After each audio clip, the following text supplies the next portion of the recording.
Ashok sir ಇದ್ದಾರೆ. ಇವರು ವೃತ್ತಿಯಲ್ಲಿ BMTC-ನಲ್ಲಿ ಚಾಲಕರಾಗಿ ನಿರ್ವಾಹಕರಾಗಿ ಕಾರ್ಯವನ್ನು ನಿರ್ವಹಿಸ್ತಾ ಇದ್ದಾರೆ. ಆದರೆ ಪ್ರವೃತ್ತಿಯಲ್ಲಿ ಒಂದು ಉತ್ತಮ ಹವ್ಯಾಸವನ್ನು ಬೆಳೆಸ್ಕೊಂಡಿರುವಂತಹ ವ್ಯಕ್ತಿತ್ವದ ವ್ಯಕ್ತಿ.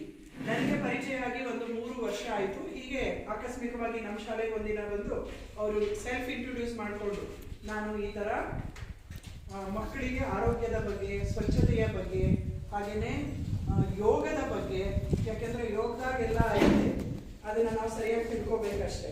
ಅದರಿಂದ ಅವತ್ತಿಂದನೂ ನನಗೂ ಅನ್ನಿಸ್ತಾ ಇತ್ತು, ಯಾಕಂದರೆ ಆರೋಗ್ಯಕರ ಜೀವನ ಶೈಲಿ ಅನ್ನುವಂಥದ್ದು ಇತ್ತೀಚಿನ ದಿನಗಳಲ್ಲಿ ತುಂಬ ಅವಶ್ಯಕ ಅನ್ನೋದನ್ನ ಎಲ್ಲ ಪ್ರಪಂಚಾದ್ಯಂತ ಎಲ್ಲ ದೇಶಗಳು ಕೂಡ ಮನಗಂಡಿವೆ. ಆ ನಿಟ್ಟಿನಲ್ಲಿ ಭಾರತೀಯರಾದಂತಹ ನಾವು ನಮ್ಮ ಸಂಸ್ಕೃತಿ ಏನಿತ್ತು, ಆಹಾರ ಪದ್ಧತಿ ಏನಿತ್ತು, ಜೀವನ ಶೈಲಿ ಏನಿತ್ತು, ಇವುಗಳನ್ನ ಅವೈಜ್ಞಾನಿಕ ಮೂಢನಂಬಿಕೆ ಅಂತ ಹೇಳಿ ಬದಿಗೊತ್ತಿ ಪಾಶ್ಚಾತ್ಯರ ಅನುಕರಣೆಯನ್ನ ಮಾಡ್ತಾ ನಾವಿವತ್ತು ಕ್ಯಾನ್ಸರ್ಗೆ ತುಂಬಾ ಸಮೀಪ ಆಗ್ತಾ ಇದ್ದೇವೆ.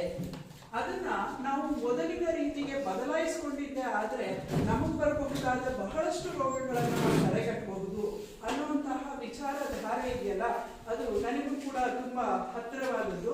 ಆ ಕಾರಣದಿಂದ ಎಲ್ರಿಗೂ ಬೇಕು ಆರೋಗ್ಯ ಅನ್ನೋದು, ಯಾರು ಕೂಡ ಬಿಟ್ಕೊಡೋ ಹಾಗೇ ಇಲ್ಲ.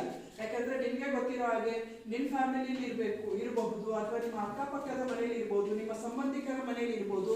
ಇತ್ತೀಚಿನ ದಿನಗಳಲ್ಲಿ ಏನಾಗ್ತಾ ಇದೆ, ತುಂಬಾ ಕಡಿಮೆ ವಯಸ್ಸಿಗೆ ಅಂದ್ರೆ ಮಧ್ಯ ವಯಸ್ಸನ್ನ ತಲುಪುವ ಮೊದಲೇ ಅಥವಾ ಮಧ್ಯ ವಯಸ್ಸಿನಲ್ಲೇ ಏನಾಗ್ತಾ ಇದ್ದಾರೆ, ಅಕಾಲಿಕ ಮರಣಕ್ಕೆ ತುತ್ತಾಗ್ತಾ ಇದ್ದಾರೆ.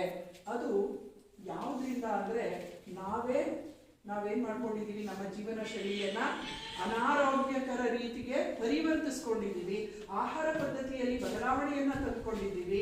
ಹೊಸತನ ಅನ್ನುವಂತಹ ಒಂದು ಅಳವಡಿಕೆ, ಹೇರಿಕೆ, ಬಲವಂತದ ಹೇರಿಕೆಯಿಂದಾಗಿ ನಾವೇನ್ ಮಾಡ್ತಾ ಇದ್ದೀವಿ, ಇವತ್ತು ಅವನತಿಯ ಹಾದಿಯನ್ನ ತುಳಿದಿದ್ದೇವೆ. ಆದ್ರೆ ಅದನ್ನೆಲ್ಲ ಬದಿಗೊತ್ತಿ ನನ್ನ ಆರೋಗ್ಯ, ನನ್ನ ಕುಟುಂಬದ ಸೌಖ್ಯ, ನನ್ನ ದೇಶದ ಹಿತ ಅಂತ ನೋಡೋದಾದ್ರೆ ನಾವು ಯಾವೆಲ್ಲ ಬದಲಾವಣೆಗಳನ್ನ ಮಾಡಿಕೊಂಡ್ರೆ ಉತ್ತಮ ಆರೋಗ್ಯಕರವಾದ ಜೀವನವನ್ನ ನಡೆಸಬಹುದು ಅನ್ನೋದ್ರ ಬಗ್ಗೆ ಇವತ್ತಿನ ತರಗತಿಯನ್ನ ಶ್ರೀಯುತ ಅಶೋಕ್ ಸರ್ ಅವರು ಕೊಡ್ತಾರೆ. ನೀವೆಲ್ಲ ಆರಾಮಾಗಿ ಕೂತ್ಕೊಂಡು ಕೇಳ್ಕೊಂಡಿದ್ದನ್ನ ಮನೆಗೂ ಕೂಡ ತಲುಪಿಸಿ. ಮತ್ತೊಮ್ಮೆ ಯಾವಾಗಾದ್ರೂ ಮಹಾಪೋಷಕರ ಸಭೆ ಇದ್ದಾಗ ನಿಮ್ಮ ಪೇರೆಂಟ್ಸ್ ಎಲ್ಲ ಬರ್ತೀವಿ ಅಂದಾಗ ಸರ್ ನನಗೆ ಅವಕಾಶ ಕೊಟ್ಟರೆ ಅವರನ್ನು ಕೂಡ ಆ ಒಂದು ಕಾರ್ಯಕ್ರಮಕ್ಕೆ ಕರೆದು ಇನ್ನೊಮ್ಮೆ ನಿಮ್ಮ ಪೇರೆಂಟ್ಸ್ಗೂ ಕೂಡ ಈ ವಿಷಯವನ್ನ ಮುಟ್ಟಿಸುವಂತಹ ಕೆಲಸ ಮಾಡೋಣ. ಆದ್ರೆ ನೀವು ಕೇಳ್ಕೊತೀರಲ್ಲ, ಪೇರೆಂಟ್ಸ್ ಹೋಗಿ ಕೂಡ ಹೇಳಿ. ಸರ್, ನೀವು ಕ್ಲಾಸನ್ನು ಮುಂದುವರಿಸ್ಬೋದು.